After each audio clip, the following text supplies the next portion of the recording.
Bismillahirrahmanirrahim. Assalamualaikum warahmatullahi wabarakatuh. Alhamdulillah nahmaduhu wa nasta'inuhu wa nastaghfiruhu wa na'udzu billahi min shururi anfusina wa min sayyiati a'malina. Man yahdihillahu fala mudilla lahu wa man yudlilhu fala hadiya lahu. Wa ashhadu an la ilaha illallah wahdahu la syarika lahu wa ashhadu anna Muhammadan 'abduhu wa rasuluh.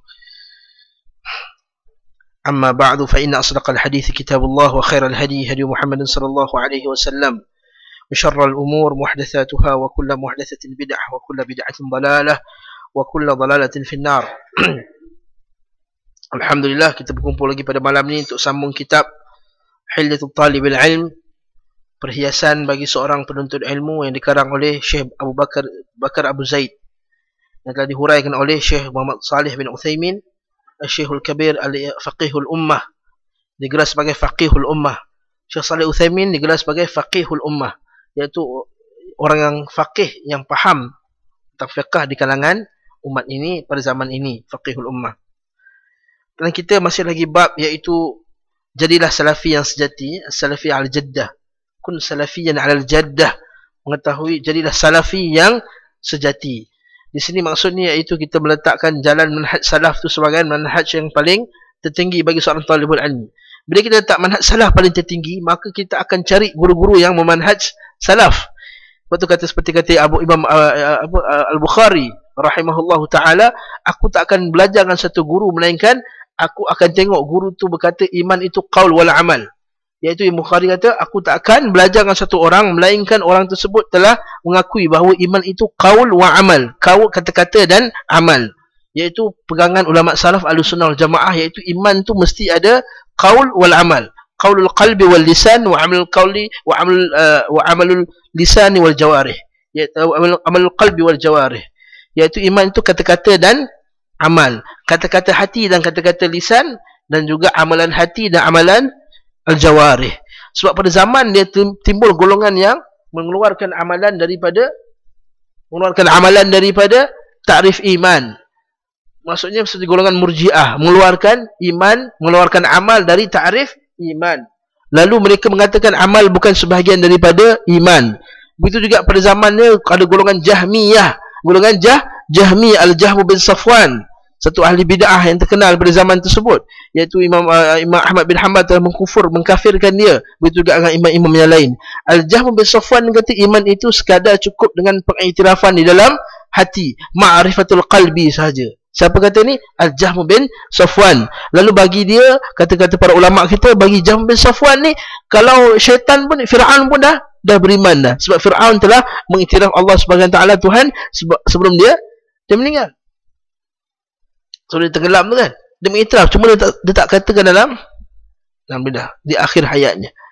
Sebab tu kita kata Allah Ta'ala sebut dalam Quran, wajahadu biha wastaiqanatha zulman wa 'uluwa. Maka Fir'aun itu telah menolak dalam keadaan dia yakin Allah Ta'ala itu Tuhan, tapi dia tolak sebab apa? Zulman wa 'uluwa, kerana sifat zalim dia, sifat nak membesarkan diri dia, dan sifat takabur dia, lalu dia menolak untuk menjadi beriman.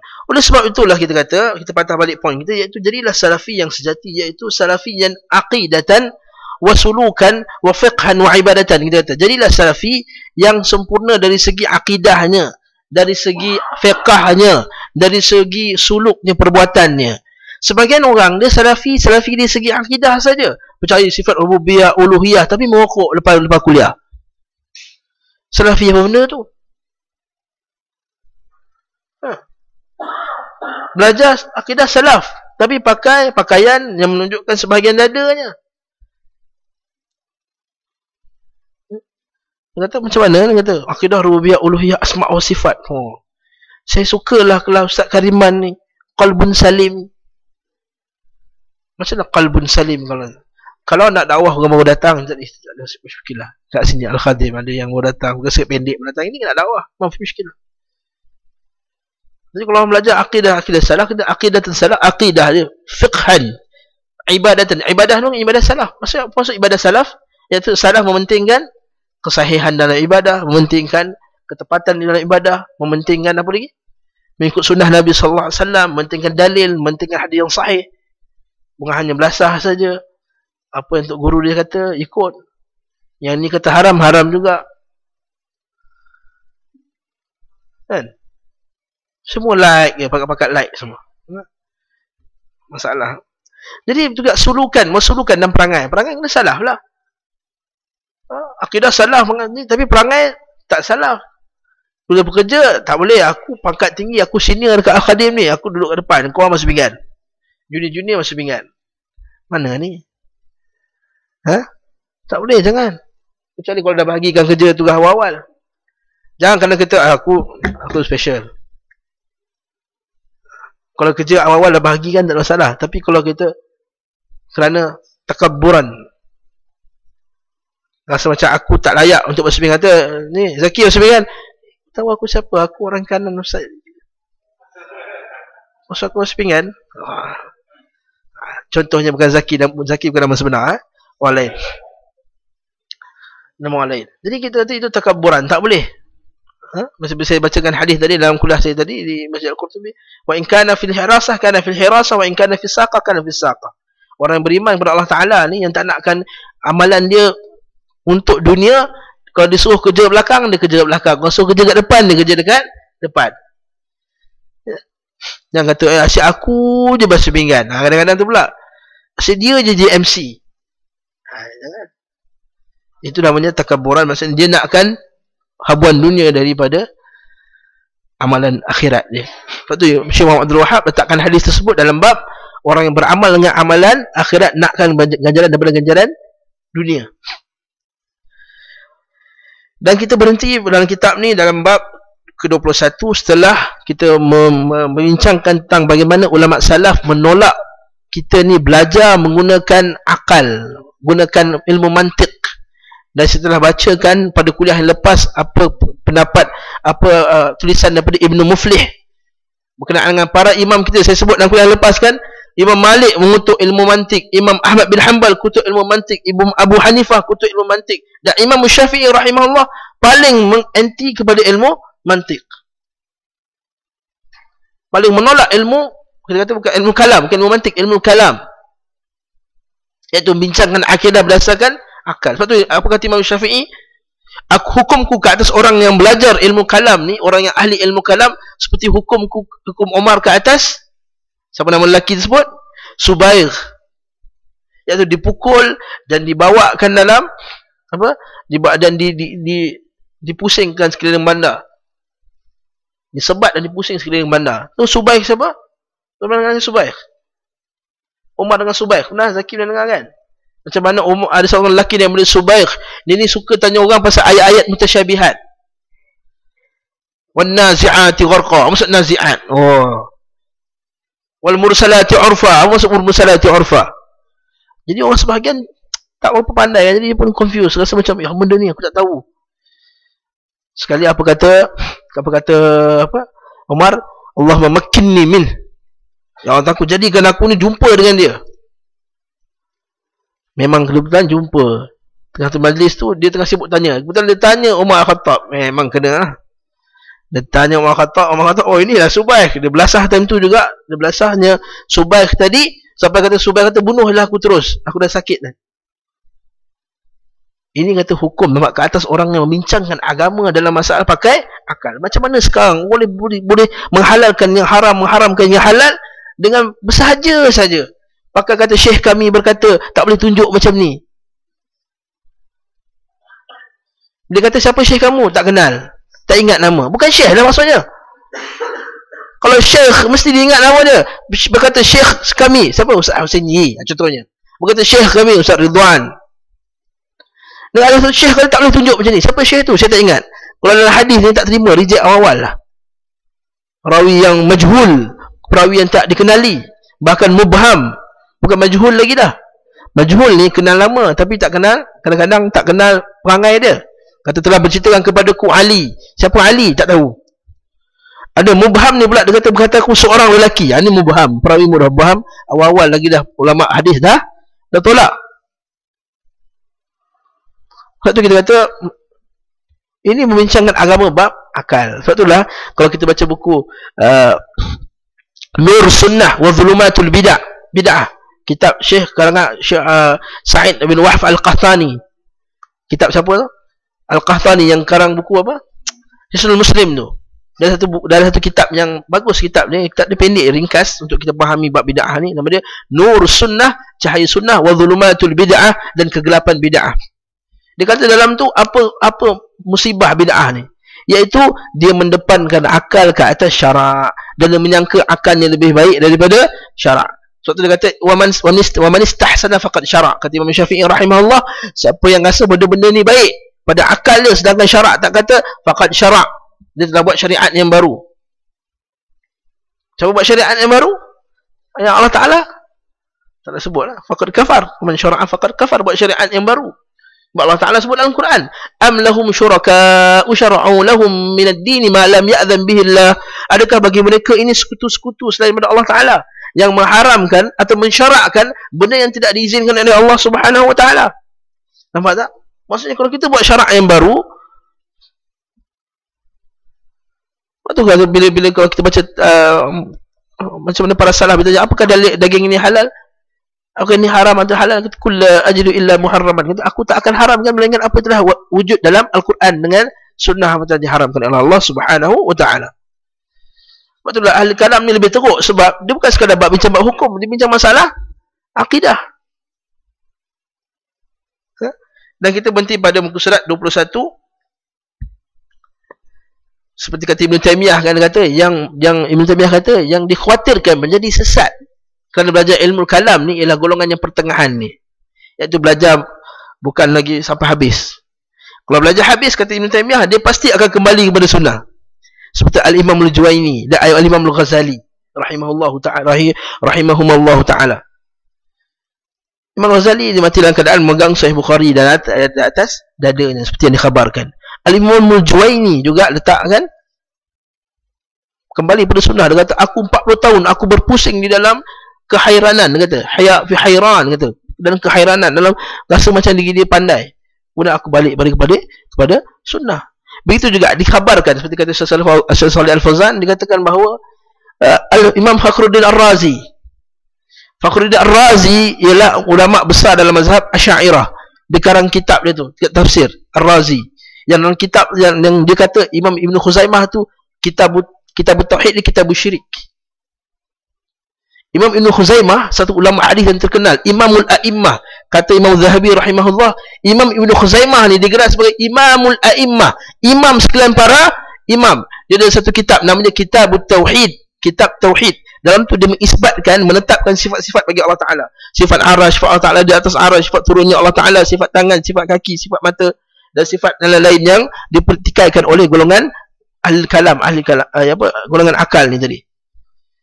Satu kitab nama Kitabut Tauhid, hujah terbesar bagi ahli sunnah wal jamaah. Apa kata Imam Fakhruddin Ar-Razi? Dia kata hadza kitabu syirk, ini kitab syirik. Bahkan perkara yang sama juga dikatakan oleh guru kepada guru Zamihan Al-Ghari. Ini saya sebut nama guru dia Hasan As-Saqqaf. Hasan As-Saqqaf guru dia Al-Kautsari, Zahid Al-Kautsari. Zahid Al-Kautsari ni kata Imam Khuzaimah ni imam yang sesat, sedangkan dia ulama hadis Imam Ibn Khuzaimah rahimahullahu ta'ala. Imamul A'immah, imam sekalian para imam, dia kata sesat. Sebab apa? Mengisbatkan sifat Allah Subhanahu wa ta'ala. Nanti kita kata nampak tak? Sebab tu tak mustahil anak murid jadi macam tu.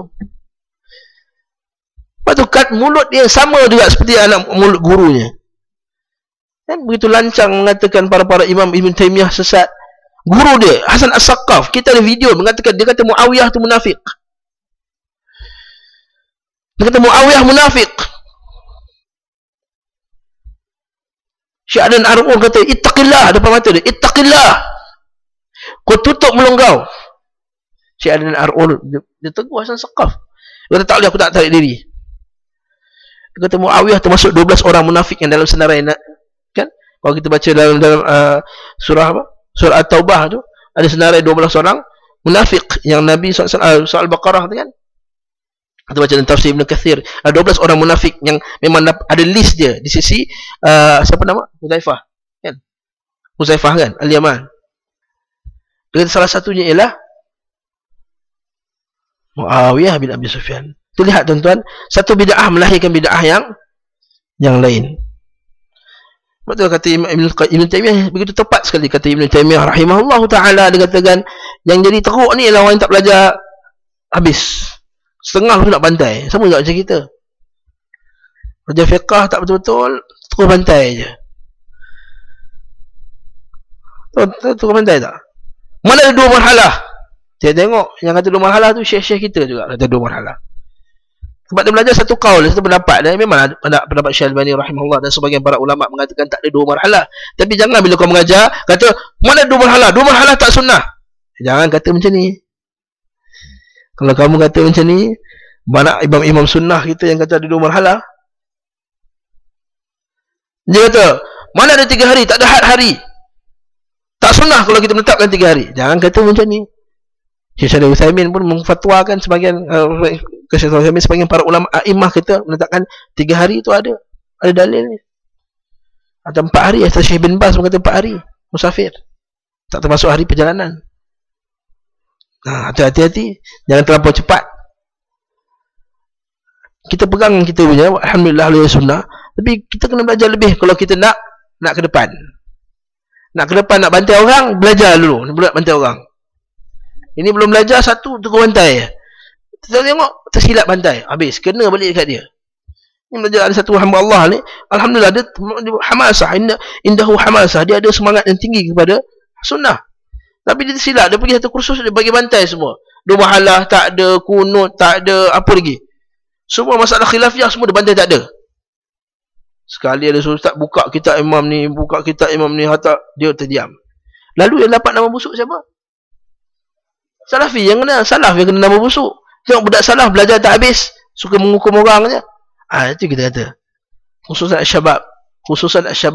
Ya ayuhas syabab, belajar dulu sebelum kita nak ke depan nak bantai orang dulu. Tapi kalau bab tu dah confirm syirik dalam masalah akidah, kita bantai lah. Jangan bagi can. Okey, masalah faham ni. Sungguh benar apa yang dikatakan beliau, kata Syekh Shalih Utsaimin. Orang semacam inilah yang dikhawatirkan dalam dimensi ilmiah, iaitu dari kalangan orang yang masih pertengahan. Sebenarnya mereka belum mengetahui jalan kebenaran. Masya Allah. Namun tidak merasa bahawa sebenarnya mereka masih bodoh. Kalau mereka masih bodoh, maka dia akan menyerahkan pada orang lain. Mereka juga belum mencapai puncak dari ilmu itu, maka jadilah mereka sesat dan menyesatkan. Ilmu kalam ini sangat berbahaya kerana berhubungan dengan sifat dan zat Allah. Ilmu kalam ni bahaya sebab dia mempertikaikan sifat dan zat Allah yang kita tak pernah tengok pun. Sebab tu dia bahaya. Kau pertikaikan sifat Allah, melihat, kau pertikaikan sifat Allah Ta'ala, mencipta Adam dengan kedua tangannya, kau pernah nampak ke tangan Allah Ta'ala? Kau pernah nampak ke Allah Ta'ala? Sebab tu dia kata bahaya dalam kitab ni. Oleh kerana itu termasuk salah satu prinsip mereka bahawa nas yang berhubungan sifat Allah ada 3 macam. Bagi golongan ahli kalam ni, dia kata ayat-ayat Quran dengan hadis berkenaan dengan sifat ni ada 3 jenis. Jenis yang pertama, nas yang ditetapkan oleh akal. Maksudnya nas yang sesuai dengan akal. Contohnya Allah Ta'ala mendengar. Bagi dia mendengar, no problem. Akal dia boleh terima Allah Ta'ala mendengar. Maksudnya dia at-tahakkum ala nas, dia hukum atas nas. Maksudnya nas ni sesuai dengan akal kita, maka dia terima. Kita tengok dalam kenapa sebagian sifat Allah dia terima. Kita tengok ahli kalam ni, sebagian sifat Allah dia terima. Seperti Maturidiyah, seperti Asy'ariyah terima. Saya bukan 20 pun sifat tu, kurang daripada 20. Seperti Maturidiyah 7 sifat. Ilmun, hayyun, sama', basar, kalam, apa ni? Qudrah. Itu bukan daripada Quran. Kalau betul al-hadis. Dan selainnya. Nas macam ini ditetapkan dengan dalil akal, bukan dengan dalil nasnya. Nas yang dinafikan akal, ini teruk sekali. Nas yang tak kena dengan akal dia akan reject. Pada pendapat dia lah. Sebab tu dia kata apa? Nas macam ini harus kita buang kerana akal menafikannya. Akan tetapi akalnya siapa? Dia kata Syekh Shalih Utsaimin. Akal siapa? Akal kau dengan akal orang lain berbeza. Atas sebab ni dasarnya akal tak boleh dihukum di atas nas. Imam Malik rahimahullah berkata, dengan akal siapa engkau ingkari Alkitab dan Sunnah? Kata Imam Malik. Akal siapa kau tolak Alkitab dan Sunnah? Akal Shakespeare. Kalau kita lah. Akal siapa tu? Sigmund Freud. Akal siapa lagi? Sebutkan. Ada terkenal. Darwin. Akal Darwin kau nak tolak nas.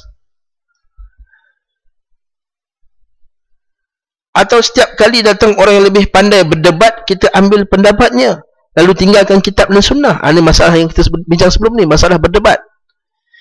Bila kita pakai akal, orang yang paling pandai berdebat itulah yang paling hebat. Sebab tu kalau kita baca kitab tu, ada Syari'iyah, dia sebut, bila kita ni suka berdebat, maka kita akan bertukar dari satu agama ke agama yang lain. Weh, apa bertukar agama pula? Yang tu kita akan, orang tu, oh tu lagi sedap hujah dia, kita pergi kat dia lah. Hujan lagi mantap, kita pergi kat dia. Itu macam mana? Akal, bukan nas. Ini tidak mungkin dilakukan. Kita ambil pendapatnya dan tinggalkan kitab dan sunnah. Waktu benda ni penting kita belajar sebelum kita nak jadi pelajar. Dia kata hidayatul talibul ilm, supaya kita tak tersasar dalam nak mencari ilmu.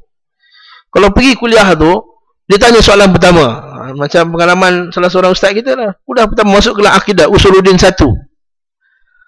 Apa kan? Usuluddin 1, kita satu kelas tu. Kan pula? Entah Usuluddin kan? Entah Usuluddin dulu. Entah usul fiqh.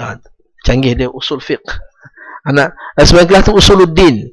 Usuluddin 1. Kelas pertama dia tanya, mana lebih kita depankan, akal ke nas? Dalam kelas tanya macam tu. Allahu Akbar. Ustaz tu masuk kelas tu sebab nak belajar Usuluddin, nak belajar usul akidah. Kelas pertama, alhamdulillah ustaz tu pernah belajar dengan satu ustaz sunnah. Dia pernah tahu sikit-sikit lah. Lalu berdebat dalam kelas tu dengan ustaz tu, dengan lecturer tu. Kata, mana mungkin ustaz tu kata, nas didahulukan daripada akal. Sebab kalau tak ada akal, macam mana nak faham nas? Oh cik, pandai dia, pandai pusing kat situ tu. Pandai tu. Jawab balik.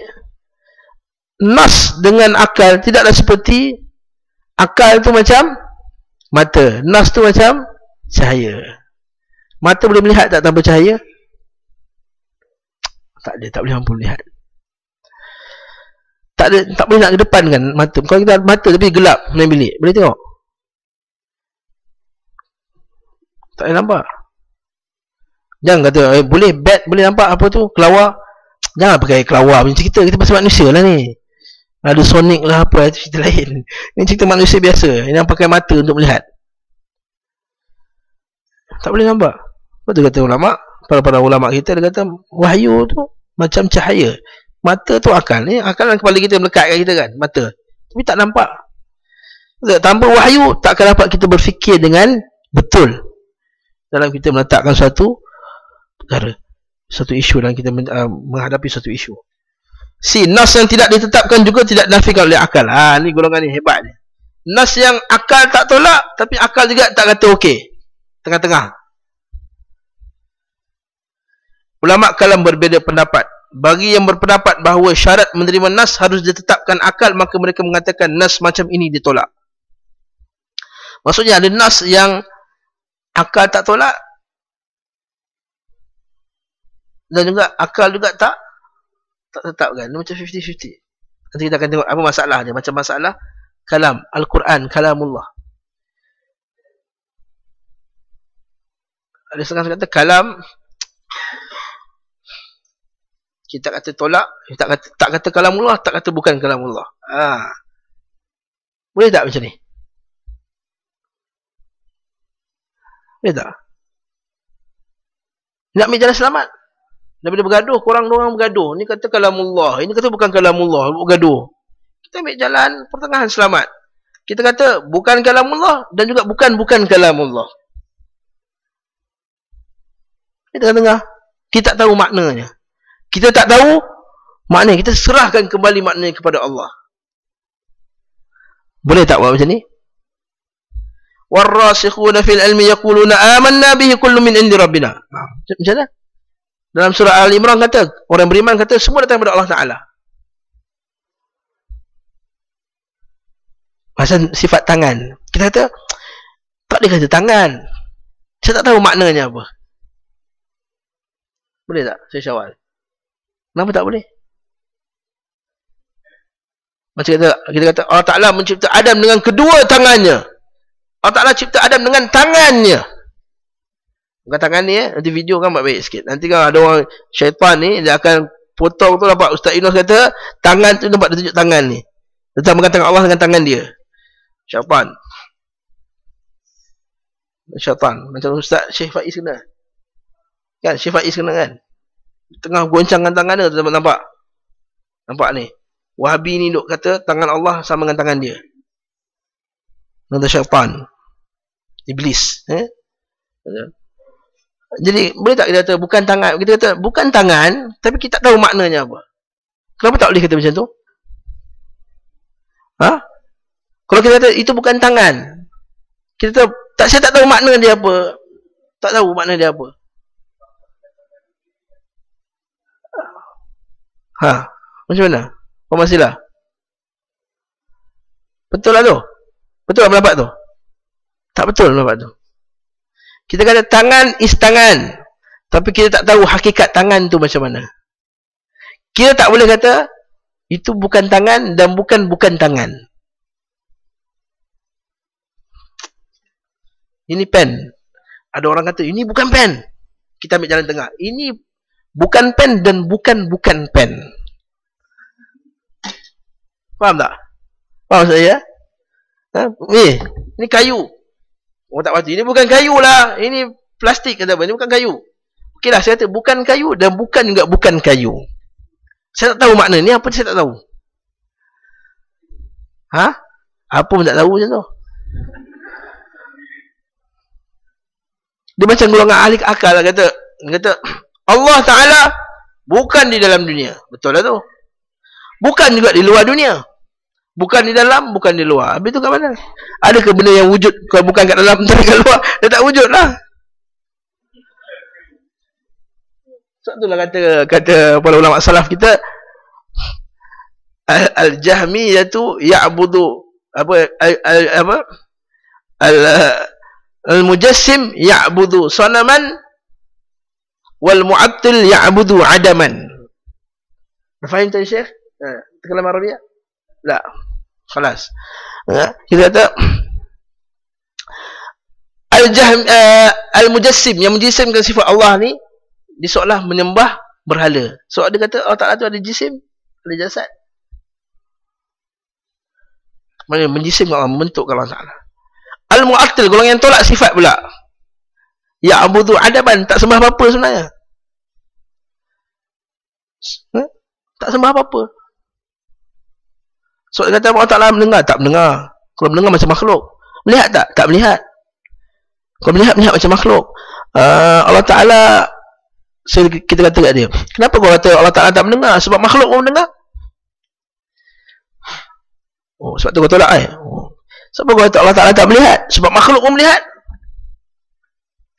Sebab apa kau kata Allah Ta'ala tak berkata-kata? Sebab makhluk pun berkata-kata. Kita tanya dia balik soalan. Allah Ta'ala tu ada tak? Ada? Makhluk pun ada? Adanya makhluk sama adanya Allah Ta'ala tak sama dengan adanya makhluk. Jawab jawapannya sama juga. Macam tu mendengarnya Allah Ta'ala tak samanya mendengarnya makhluk. Melihatnya Allah Ta'ala tak sama melihatnya makhluk. Berkata-katanya Allah Ta'ala tak sama berkata-katanya makhluk. Khalas? Wah, tu jangan berdebat lepas ni Wah, ini dah ada modal ni. Sedap ni masuk FB ni. Wah, saya nak forward kan ni. Sabar, isbir, belajar dulu. Okay? Jadi ini golongan ni dia bingung. Ada pula golongan yang tengah-tengah. Jadi ini semua sesat. Apa kata Syekh Ibn Uthaymin kata, semua kaedah itu tidak berdasar sama sekali. Mereka sesat dan menyesatkan. Mereka juga ragu-ragu dan bingung.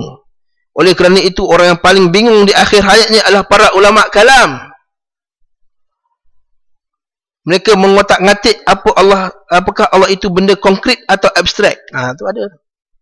Ada yang golongan falsafah Allah Ta'ala tu wujud, dia panggil wujud mutlak. Wujud tapi bukan dalam akal, bukan luar akal. Saya bagi contoh ya. Ada benda wujud dalam kepala, betul tak? Sekarang ni tengah fikir, saya tengah fikirkan rumah saya. Benda tu wujud tak? Wujud dalam rumah saya kan? Jadi kewujudan tu wujud hakiki ke wujud dalam akal? Akal. Bila saya balik rumah saya, ni kewujudan yang hakiki. Golongan falsafah ni dia kata kewujudan Allah tu hanya kewujudan dalam akal, tak ada wujud dalam hakiki. Masya-Allah. Ni pening lah, pening. Kita belajar pun pening. Ni golongan falsafah dia nak, sebab dia kata kalau wujud dekat luar maka makhluk dah berjisim dah. So apa yang wujud dekat luar mesti benda yang something, benda yang something, thing, a thing.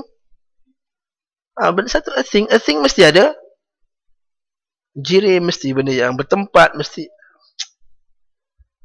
mengisi kawasan lah, macam-macam lah. Wallahualam. Jadi ini sesat lah ni orang ni. Okay. Apakah dia bisa berdiri sendiri atau butuh lainnya atau perlukan yang lainnya? Apakah Allah tu berbuat ataukah tidak? Allah Ta'ala tu buat something tak?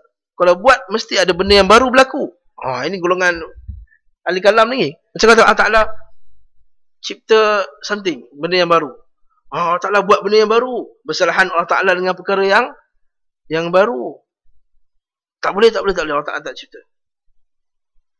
Sebab tu Jahmiyah dia tolak Allah Ta'ala mencipta. Apa tu Allah Ta'ala tak ada benda lah. Tak cipta, tak mendengar, tak melihat, tak apa. Jadi golongan akal. Kita yang dengar ceramah ni, Ustaz cerita pasal apa ni? Dengar pun dah pening. Tinggalkan. Utrukuh. Tinggalkan ilmu ni, ilmu kalam. Kata Syekh Musa Al-Abbad, Abdul Musa Al-Abbad kata ilmu kita ni pendek. Umur kita ni pendek. Nak baca semua kitab tak mampu. Kitab yang dibaca ni pun tak mampu surat sekali baca. Jadi baca kitab yang salaf terus. Yang sahih betul terus. Waktu kalau kita tanya, Ustaz boleh ke ada orang tu bawa kitab banyak-banyak jumpa saya? Ustaz boleh tak saya baca kitab ni Ustaz? Tak kenal. Kitab ni pula Ustaz? Tak kenal. Kitab ni pula okey ke tak? Kita pula, Ustaz tolonglah baca. Mana ada aku masa nak baca semua. Nak tolong betul orang kitab ni. Senang cerita kau cari kitab ni. 3, 4, 5, beli kitab tu. Jangan, yang lain jangan beli. Faham tak? Itu Ustaz tak boleh baca. Maksud saya ni lah agama lah. Kau nak baca novel, belasah lah kau nak baca apa pun. Ini masalah agama. Lepas ni novel pun nak jumpa Ustaz kat. Novel ni boleh tak? Novel tu cerita lain. Nah ni bab buku agama cerita ni. Kan tanya kitab tu, buku novel ni Umberto Colho boleh baca ke tak? Susah lah. Paul Colho tu, apa tajuk dia? Susah. Seterusnya pula dia kata apa? Kita mohon kepada Allah semoga selamat dari bencana ini. Adapun jika jalan yang ditempuh adalah jalan ulama salaf, maka urusannya akan menjadi mudah dan hatinya tidak akan terhinggap penyakit bimbang dan ragu-ragu. Lepas tu kita kata awal-awal lagi dah cari dah guru salaf, cari kitab salaf, tanya ustaz salaf. Jangan nak jadi macam saya sebut ni kan tak sesuai ambil video. Saya suka pakai bahasa-bahasa yang tak rasmi macam poyo-poyo ilmiah ni. Poyo-poyo ilmiah, kita baca semua kitab. Kemudian kita menapis mana yang baik dan kemudian kita ambil mana yang baik pada setiap grup. Allahu Akbar. Macam kau Ibn Taymiyah nak baca kitab semua, kemudian kau nak tapis mana yang baik. Ibn Taymiyah kau tahu mana yang baik yang buruk? Berapa ramai orang yang asalnya sunnah bila baca, bila duduk bercampur dengan ahli bid'ah, kemudian bercampur baca kitab mereka, akhirnya terpengaruh dengan pemikiran mereka. Kau tu dah kata satu syekh kata, sebab kita ni tak menghargai iman. Ulama salaf dulu, kalau iman dia jatuh satu senggat tu pun dia dah rasa macam Allah, teruknya aku. Kita no problem, baca je apa, ilmiah. Ni baca kitab salaf. Kitab salaf pun banyak lagi, beratus-ratus kitab salaf, kitab akidah. Orang kata, Ibn Taymiyah membaca kitab ahli kalam. Ibn Taymiyah baca kitab ahli kalam. Dia letak dalam dia punya Facebook punya. Ibn Taymiyah pun baca kitab ahli kalam. Ibn Taymiyah. Dia kata, Ibn Taymiyah pun ada kitab menolak Bible. Ibn Taymiyah. Lepas dia dah hafal Quran, dia menguasai kitab-kitab salah, baru dia pergi baca kitab Bible dan duduk jawab. Ini kadang-kadang belum belajar akidah, dia nak berdebat dengan Kristian. Sebab baru pergi 2 kali tengok video Ahmad Didat dah semangat. Aku nak berdebat Kristian, aku nak berdebat Kristian. Mana. Come here. Hai. Jangan. Silap langkah nanti. Dia konah sikit je kita pun, mana? Kita pun kelang kabut. Mula nak Google 3 hari 3 malam tak boleh tidur, tak jumpa dalil. Nak telefon Ustaz Hussein kat luar negara. Dah tak akan angkat telefon. Ustaz Inus tak jawab SMS. Balik kampung je balik kerja. Contoh je lah, contoh. Jadi jangan terlibat. Jadi akhirnya iman dia lemah. Bila iman dia lemah, bila time tu tuan pernah tak berdebat? Kita pernah lalu je macam tu. Bila berdebat tak jumpa dalil tu, rasa jadi macam ragu-ragu, kacau dalam hati, rasa macam betul ke tak apa yang aku pegang ni. Betul tak? Sebab berdebat. Kalau dia awal-awal lagi, tutup awal, belajar kita salah, aman, tenang jiwa. Faham tak?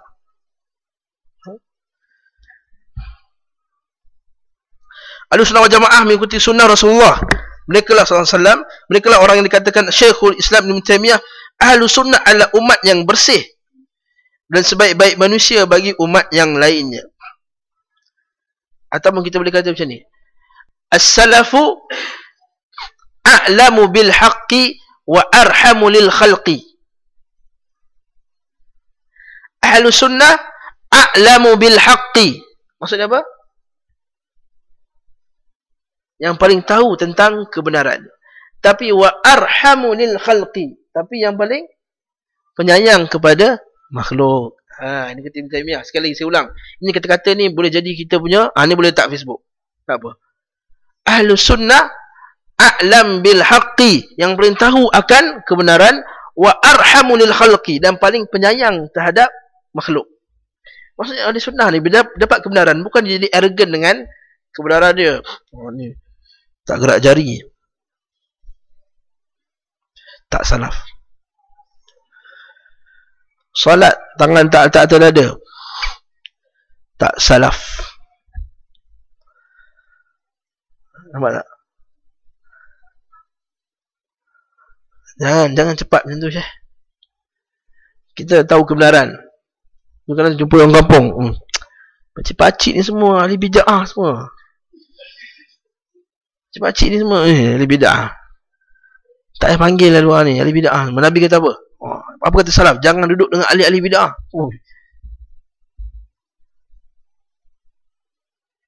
Itu maksudnya tadi arhamul khalq. Dia arhamul khalq. Dia tengok pakcik dia, Allah, kesian pakcik ni, dia buat lagi benda bid'ah ni. Kita pun cuba nak betulkan dia dengan penuh kasih sayang. Kalau orang dulu, masa kita zaman dulu, orang hentam kita macam tu. Masa kita, Muhammad ni macam dia je pandai. Mentang-mentang jagut dia lebat, dia boleh kita kata kita ni salah. Jangan.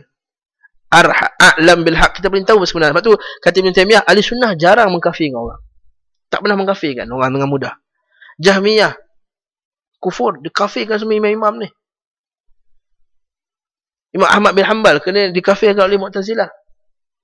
Dia jumpa khalifah, dia kata khalifah, tinggal kat Ahmad bin Hanbal, dia ni ahli bid'ah. Terbalik pula. Kita baca di biografi Ahmad bin Hanbal, perdebatan tu, ketika berdebat tu Mu'tazilah dia kata, tinggalkan Ahmad bin Hanbal, dia ni ahli bid'ah. Terbalik, yang kata Quran tu bukan makhluk, kalamullah, dia kata ahli bid'ah. Sebab tu kita ahli sunnah dia paling sayang dengan kebenaran. Tapi jangan pula sayang menunjukkan jadi pengecut. Sebenarnya pula lain. Sayang tu tak menyebabkan jadi pengecut. Tak apalah dia tuduh kita. Tak apalah nak kata apa katalah. Tak, kita kena bangkit dan menyatakan kebenaran. Seperti para ulama salaf dulu menyatakan kebenaran. Berapa banyak kitab ulama salaf buat untuk menolak golongan-golongan yang sesat. Faham ya? Maka tetaplah mengikuti jalan ini, jangan mengikuti jalan-jalan yang lain. Tetaplah kamu, kata Syekh Bakar Abu Zaid, jalan-jalan ini, janganlah ikut jalan yang lain, akan memisahkan kalian dari jalan Allah. Wala tattabi'us subula fatafarraqa bikum an sabilih. Jangan ikut jalan-jalan yang lain, maka kamu akan berpecah. Macam sekarang umat kita berpecah sebab bid'ah. Asy'ariyah, Jahmiyah, Sufiyah, Habibiyah. Terdekat baru tu. Biar tak ada dalam ni. Semua antara tu lah. Pecah habis.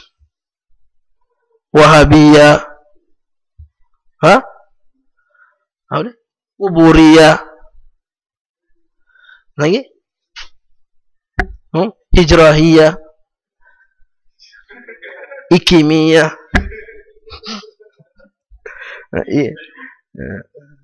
Dunia. Allahu a'lam. Nak potong apa? Ketahuilah bahawa orang yang datang ke belakangan ini mengatakan ahlu sunnah terbahagi kepada dua. Ini golongan yang silap. Dia kata iaitu mufawwidah. Ini hati-hati dengar betul-betul ayuhas syabab wa ya al-ikhwah al-kiram. Wa ya ayuhal ikhwatul kiram, dengar betul-betul. Ada orang yang kata ahli sunnahnya terbagi dua, iaitu mufawwidah, firqah, grup yang mengatakan bahawa sifat Allah tidak kita ketahui ertinya dan harus kita serahkan maknanya kepada Allah. Ini saya sebut tadi lah. Saya tak tahu makna nuzul, saya tak tahu makna arash, saya tak tahu makna Allah Ta'ala di atas arash apa, saya tak tahu, saya tak nak cakap, saya diam.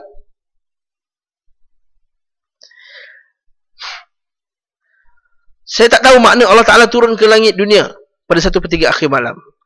Saya tak tahu makna Allah Ta'ala berkata dengan Musa. Saya tak tahu makna Allah Ta'ala mencipta Adam dengan kedua tangannya. Saya tak tahu makna Allah Ta'ala memijak neraka dengan kakinya. Saya tak tahu Allah Ta'ala ketawa ketika melihat hambanya. Semua tak tahu makna. Tak tahu makna ketawa, tak tahu makna ketawa apa, tak tahu. Tangan, tak tahu, tangan, tak tahu, tangan, tak tahu, tak tahu, tak tahu. Ini golongan ni dipanggil mufawwidah.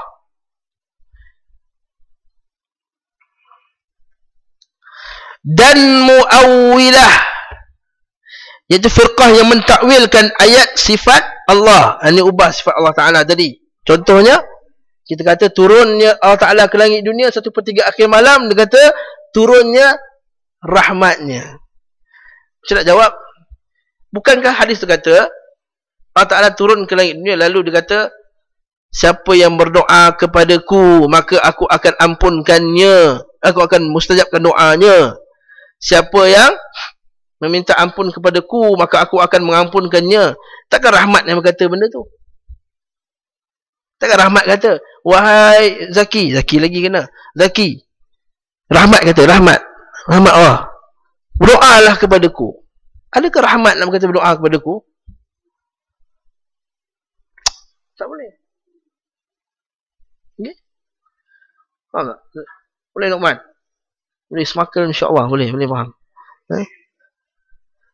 Mereka menjadikan Asy'ariyah dan Maturidiyah seperti orang sebahagian mereka semacam ahlu sunnah.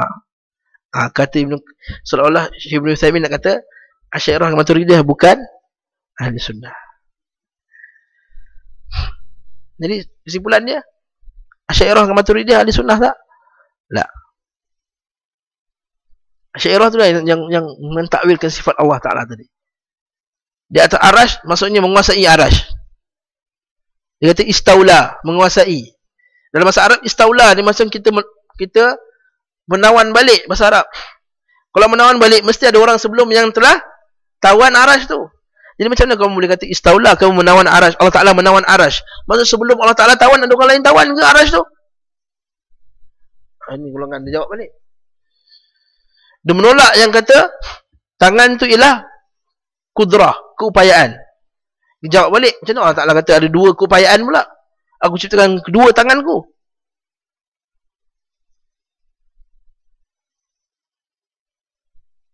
Macam mana pula dengan ayat Allah Ta'ala kata, Allah Ta'ala sebut dalam surah Az-Zumar tu, Allah Ta'ala kata apa? Wal ardu jami'an qabdatuhu yaumal qiyamah. Dan dunia ini Allah Ta'ala akan genggam dengan tangannya. Was samawatu matwiyatum biyaminih. Dan langit-langit dilipat dan dipegang dan digulung dan dipegang dengan tangan kanan Allah.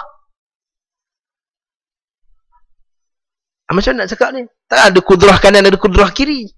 Ada keupayaan kanan, ada keupayaan kiri. Yang masuk keupayaan kanan, apa masuk keupayaan kiri? Itu para salah. Mana kamu dapat ni? Hadis dalil. Mungkin ada orang kata, Ustaz, apa kita bincang masalah ni? Itu Amerika tengah serang ni. Amerika tengah serang Iran, Amerika tengah serang negara Islam. Yahudi tengah serang Palestin. Kita sekarang bermasalah. Sibuk balik bab Allah Ta'ala tangan tak tangan. Dia apa pasal ni? Dia jawab balik. Zaman salaf dulu tak pernah kena serang dengan musuh ke? Ha? Zaman Ibn Taymiyah, sebelum Ibn Taymiyah lagi, zaman Imam Bukhari, zaman para ulama salaf ni, bukan tengah perang juga ke? Kita pergi perang dekat Byzantine, pergi perang dekat utara, pergi perang dekat India, bukan tengah perang. Asal salaf sebut benda ni? Orang kata salaf, Imam Bukhari tak payah cerita lah pasal benda ni. Imam Bukhari, kita pergi perang tu, sebarkan Islam. Hujah yang sama juga berlaku, kita boleh sebut. Maksudnya, kenapa ulama salaf tekankan benda ni? Kerana menekankan bahawa ini adalah punca mereka tersasar daripada jalan yang sebenar. Kalau buat sifat pun kamu berani nak kata dengan akal kamu, apatah lagi benda-benda yang lain. Berani buat pergi kubur, berani buat syirik, berani buat pergi minta istighasah dekat kubur, berani pergi buat apa lagi? Macam-macam bid'ah yang lain, berani buat pergi berjoget pusing-pusing, berani memainkan muzik dengan Al-Quran dengan muzik, berani berzikir dengan Allah Ta'ala dengan muzik dalam masjid. Sebab apa punca pertama tadi? Kalau sifat Allah Ta'ala kamu berani katakan dengan akal kamu, dengan benda lain, mudahlah ahwan alih, lebih mudah bagi dia. Waktu para ulama salaf tahu ini punca dia. Kalau kamu masalah yang tak lepas, kamu tak akan lepas yang lain. Waktu Abdul Rahman Al-Mahdi kata, kalau aku boleh, aku nak duduk kat jabatan sungai Dajalah tu dekat Iraq. Siapa yang kata Allah Ta'ala bukan atas arash, aku nak sembelih dan aku nak buang. Kalau boleh. Kata siapa? Abdul Rahman Al-Mahdi As-Salaf. Bukan saya yang kata. Guru pada guru Al-Imamul Bukhari, Abdul Rahman Al-Mahdi.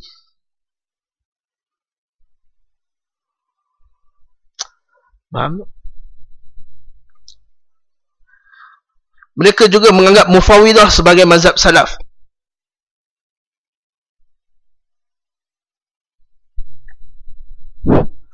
Yang anak suruh stop lah. Sikit lagi 10 suku. Oleh kerana itu mereka salah memahami mazhab dan manhaj salaf. Kerana salaf tidak menyerahkan makna secara mutlak ayat sifat. Bahkan Syekhul Islam Ibn Taymiyah kata pendapat Mufawidah adalah sejelik-jelik mazhab ahli bid'ah. Apa kata Ibn Taymiyah? Mufawidah yang kata kami tak tahu makna ni ialah sejelik-jelik seburuk-buruk mazhab ahli bid'ah. Sebab apa? Sebab seolah-olah dia nak bagi tahu Allah Ta'ala bagi tahu Quran ni dalam keadaan tak boleh difahami. Seolah-olah Allah Ta'ala tak pandai pilih perkataan macam Syekh Syawal sebut tadi. Seolah-olah Allah Ta'ala tak pandai nak pilih perkataan yang boleh menyebabkan kita ni beriman dengan beriman yang sebenarnya. Adakah Allah Ta'ala boleh turunkan satu ayat yang menyebabkan kita sesat? Kalau orang awam bila sebut Allah Ta'ala di atas arash, dia tak pernah belajar bab ahli kalam ni, dia akan percaya Allah Ta'ala di atas arash. Kalau ikut pendapat kamu ni kata siapa kata Allah Ta'ala di atas arash dia kafir, maka ramailah orang awam yang tak belajar ilmu kalam, dia akan jadi kafir. Benda ni bukan kat negara Arab, di Malaysia tu lah, dekat Negeri Sembilan. Saya balik kampung saya, berjumpa dengan sepupu saya. Sepupu ni orang kata, orang belajar UAA. Oh UAA banyak orang sesat. Oh sedap je. Betul. Sebab apa? Oh UAA belajar Allah Ta'ala atas arash. Oh kita beraya, datang beraya ni. Berderak orang naik atas kepala. Oh ya aku tengah nak raya, aku datang nak salam-salam. Dia bawa cerita ni. Naik dah atas kepala ni. Masa tu kita muda lagi. Kita belasah lah. Bagi contoh sebab sarkastik ni contoh. Kata, dia kata pintu ada muka tak? Muka pintu kan? Nah, dengan muka abang sama tak? Muka pintu dengan muka abang. Kambing ada muka kambing. Muka kambing muka abang sama tak? Pasti kita duduk gaduh macam tu lah. Masa kita jahil. Semangat tapi jahil. Bukan jangan nak berentap. Akhirnya beraya bukan beraya dah, macam perdebatan apa. Alhamdulillah ada orang lain datang meleraikan. Patutlah rumah ada penuh dengan tok guru, tok syekh keliling. Lepas tu kata dia punya Tok Guru dia tu, kalau saya sebut nama memang tak boleh keluar video lah, yang confirmnya. Confirm memang betul. Tok Guru dia ni, semua mazhab dalam dunia iktiraf dia. Ui, hebat tu. Semua mazhab dalam dunia. Siapa semua mazhab dalam dunia? Saya nak kata, siapa semua mazhab tu? What is the meaning of semua mazhab di dalam dunia? Iktiraf maksud putih apa? Acknowledge that your syekh is paling hebat sekali. The best syekh in the world. Datang mana ni? Semua tarekat dalam dunia bai'ah dia. Hui. Allah. Tu kata tadi. Satu bid'ah. Lain bid'ah. Akhir tafarraqu semua. Adalah Ustaz Sunnah buat kerja. Kejap-kejap keluar Syiah punya hujah. Kejap-kejap keluar geng ni punya. Kejap-kejap keluar yang tu. Nak menjawab je. Bila nak ambil Sahih Bukhari? Dalam kuliah kita pun nak menjawab orang ni. Baru masalah ketiga. Baru dapat dua adab baru. Satu, ikhlas. Yang kedua, jadi salaf. Tak masuk lagi adab yang ketiga. Okey.